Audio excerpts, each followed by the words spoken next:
Fully submerged in the ice-cold water, under a thick layer of ice, but still conscious, the skier's body temperature dropped to a record low of below 14 degrees Celsius.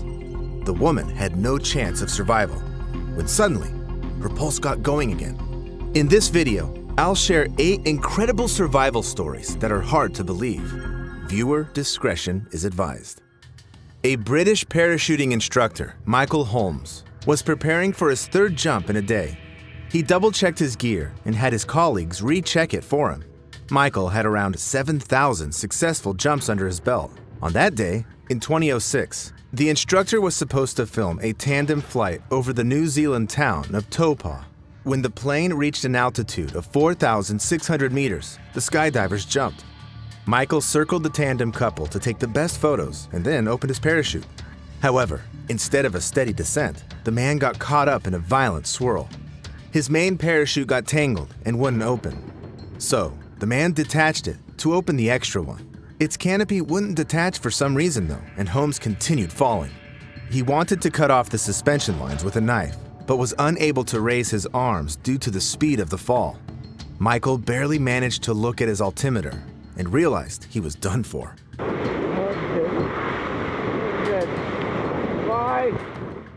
6 more seconds passed, and Michael Holmes hit the ground. But when Michael's friend landed nearby, he saw Holmes lying in a blackberry bush, fully conscious. The man was immediately taken to the hospital, where he was diagnosed with a crushed left foot and ankle, on which he landed, as well as broken ribs and a punctured lung. But if Michael had fallen directly onto the ground or into the water from such a height, he would have most likely died on the spot. It was a coincidence that saved his life. But no bush will save you if you've crashed inside an active volcano. In November of 1992, cinematographers Michael Benson and Chris Duddy went to film a volcanic cone named Pu'u'o'o on the Hawaiian Islands. One of Hollywood's best pilots, Craig Hosking, agreed to take them to the mouth of an active volcano. But the moment they approached the crater, the helicopter started falling right into the volcano. Everyone on board was preparing to die. However, by some miracle, the helicopter didn't end up plunging into the fiery lava. Instead, it fell onto the hard ground. Moreover, the people remained virtually intact in the air crash. The scene of the disaster turned out to be located in the very spot where fresh air was flowing into the crater. Otherwise, the men would have choked on the poisonous gases produced by the volcano. These coincidences saved their lives. Apart from that, they were only 90 meters below the crater top, so things didn't seem that bad. It was an illusion, however. When the men tried to climb the slope, they got badly injured by the spiky hot stones. Moreover, the lightest touch made the stones shift, so the people were at risk of falling into the boiling lava every second. The thick gases and vapors stopped the men from seeing anything, so they soon lost track of each other. Pilot Craig Hosking miraculously managed to get back to the crashed helicopter and call for rescuers. The rescue team, in its turn, was just as lucky to notice and pick the pilot up on the same day. Benson and Duddy, on the other hand, were stuck on the wall and spent the following night in agony, listening to the sounds of lava boiling at 1,000 degrees Celsius beneath them. On the following morning, Chris Duddy dared to climb higher, but Michael Benson deemed it too dangerous and stayed where he was. A few hours later, something like a human body swooshed past him and fell into the lava. The man got overtaken by despair. He was barely holding on upon a tiny ledge, convinced that his friends had died and that he was going to follow suit. Benson spent 2 days without food in the pouring rain. When the man felt he just couldn't go on anymore, a rescue net suddenly appeared near him, lowered from a helicopter. Moreover, Benson was told that all his friends were alive. The thing that flew past him the day before was a rescue package thrown from a helicopter. Chris Duddy had safely climbed out of the volcano 27 hours after the crash. So, it turns out that a string of coincidences can save your life, even when the laws of physics are stacked against you.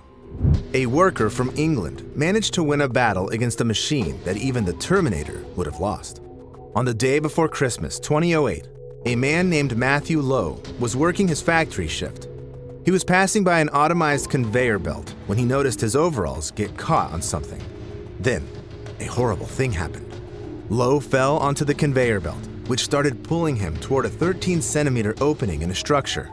In just a few seconds, the man's entire body disappeared into the narrow tunnel.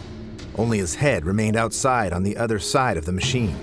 The only thing Matthew had the time to do was to hear the cracking of his bones and think this was the end for him.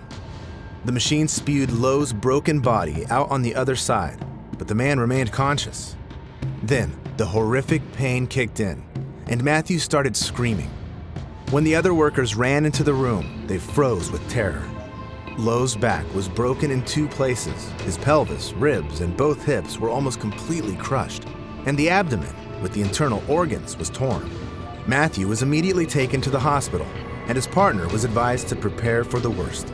However, despite all the doctor's predictions, Lowe fought for his life, spending a month at the hospital and going through 6 surgeries.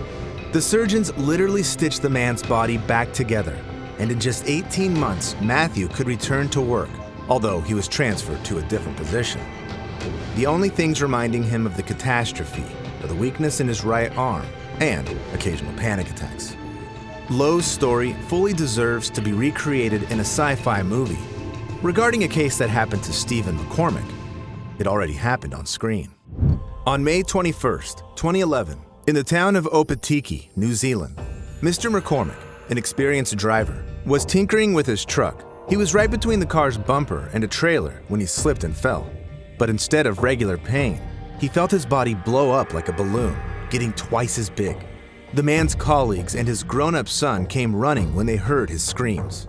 As it turned out, McCormick had fallen onto a brass valve that supplied compressed air to the car's brakes.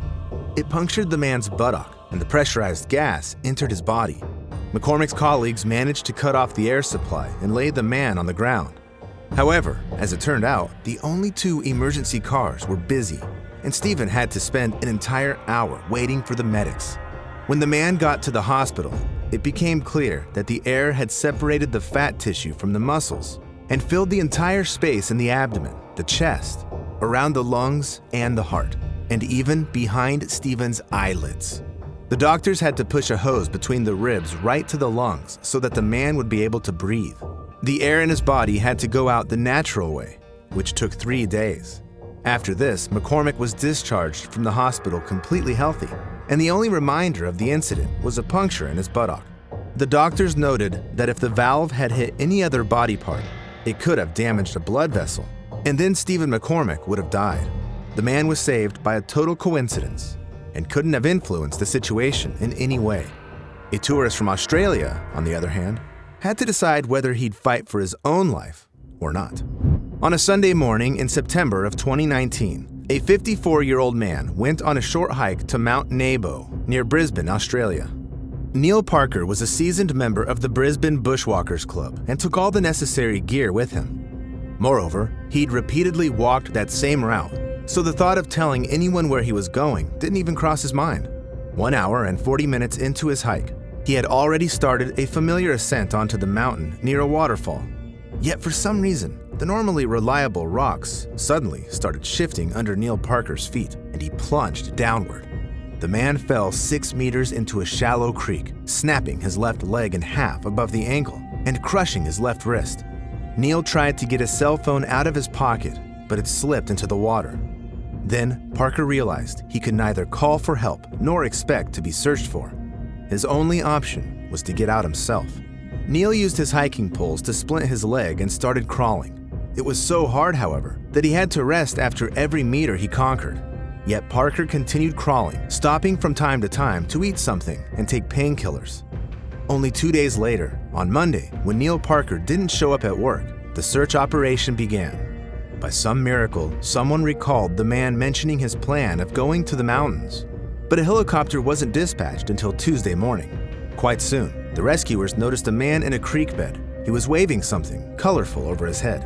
As it turned out, not only did Neil Parker survive, he'd also climbed for over 3 kilometers from the spot where he'd fallen. He was hoisted aboard the helicopter and transported to the hospital. The doctors admitted that making a splint out of hiking poles was a genius idea. Here's what I think. Neil Parker's situation was horrible, but he had immense experience, food, and painkillers. 28-year-old James Grimes, on the other hand, had to get out of a similar plight without even firm ground under his feet. On November 23, 2022, a man got aboard a cruise liner in New Orleans to celebrate the upcoming Thanksgiving. After sundown, James had a few cocktails and decided to go to the bathroom. The next moment, the man regained consciousness only to find himself in the boundless waters of the Gulf of Mexico. Grimes started panicking. He couldn't recall falling off the ship and didn't know what to do. At first, the man hoped his absence would get noticed soon and the line would come back to get him.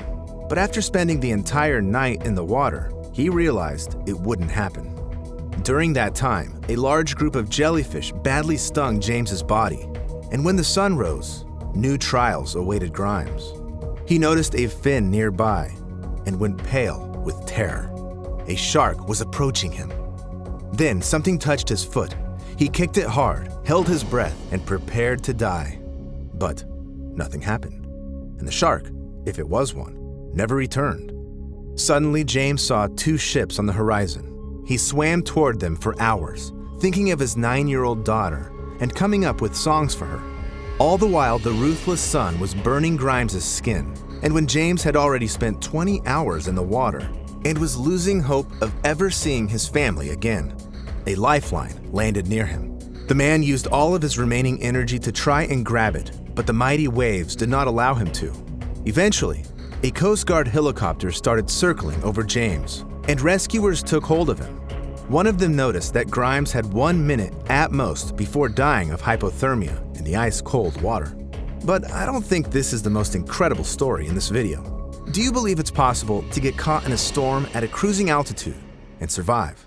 On February 14, 2007, in the small Australian town of Manila, a world skydiving champion, Eva Wisniewska, was preparing to defend her title for the nth time. The sky was absolutely clear that day despite forecasts of a violent storm. However, when the woman took to the sky, the weather quickly deteriorated and clouds appeared around her. Eva directed her paraglider under one of them when suddenly she felt a fierce, invisible force get a hold of her. At a speed of 20 meters per second, the woman was flying upward, right into the storm's epicenter. This is a natural phenomenon called cloud suck, when the warm air from beneath suddenly rises to the cold air. First, Eva only saw lightning bolts around her, and then she was completely covered by the pitch-black darkness. The abrupt pressure change caused the woman to go unconscious. She couldn't feel the hail hit her while the 50-degree frost was covering her skin with ice. In the end, Eva was sucked onto almost the cruising altitude of a jet plane, 9,947 meters. There's so little oxygen there that the human body starts literally dying cell by cell. For Eva, this meant almost 100% certainty of death. Yet, almost an hour later, the woman came around and realized she was now hurtling toward death on a paraglider that was out of control. At some point, Eva's descent speed reached 33 meters per second, but suddenly, the fall slowed down, and the athlete managed to land only 60 kilometers away from where she'd started. The woman's entire body was covered in bruises from the hail, and she had severe frostbite on her face, ears, and extremities. Wisniewska's survival has been compared to winning the lottery 10 times in a row. It was nothing short of a miracle. However, I've saved the most incredible story for the very end. Not even doctors can explain how Anna Bogenholm managed to come back to life. In May of 1999, a Swedish radiologist was skiing in the mountains near Narvik in Norway. She was an experienced skier, had been on those slopes multiple times before, and was accompanied by her 2 colleagues. Yet none of this spared her from a tragic coincidence. On that day, Anna lost control of her skis and fell. The woman landed on her back in a frozen stream, broke 20 centimeters of ice with her head, and her entire body sank into the water. Only Bogenholm's feet and skis remained above the surface. Anna's colleagues immediately rushed to help her, but failed to get the woman out of her ice trap, so they called the rescuers. Panicked, Bogenholm was thrashing against the ice when suddenly she managed to find an air pocket nearby and start breathing again. She spent 40 minutes like that, fully conscious and awaiting rescue. However, she never managed to see it. She passed out, and her colleagues were unable to tell whether Anna was still alive. Yet the rescuers took another 40 minutes to get the woman out of the water. So, she had no chance of survival. When Bogenholm was brought to the hospital, Her body temperature had hit a new record low in the history of medicine, 13.7 degrees Celsius. A few hours the doctors spent trying to resuscitate the woman yielded no results. However, in the cold country of Norway, medical practitioners have a rule: to warm the patient up before declaring their death. So, a team of over 100 specialists worked in shifts for 9 hours, trying to bring Anna's body temperature back to normal, when suddenly her pulse reappeared. This seemed absolutely impossible, but the doctors weren't too quick to be optimistic. Bogenholm had been dead for too long, and the human brain experiences irreversible damage after 20 minutes without oxygen at the longest. However, Anna spent the following 35 days connected to a ventilator and regained consciousness. It's incredible, but no damage was found in her brain, yet the woman was paralyzed below her neck. 29-year-old Anna was aghast at the idea of spending the rest of her life bedridden and was very angry with the doctors for having saved her at all. However, after another month in intensive care and lengthy rehabilitation, Anna Bogenholm had an almost complete recovery. Most people who go through hypothermia don't survive, even if doctors manage to get their heart going again. What happened to Anna is a medical miracle. I've told you so many stories like this that I wonder sometimes, can they be explained away by a mere coincidence?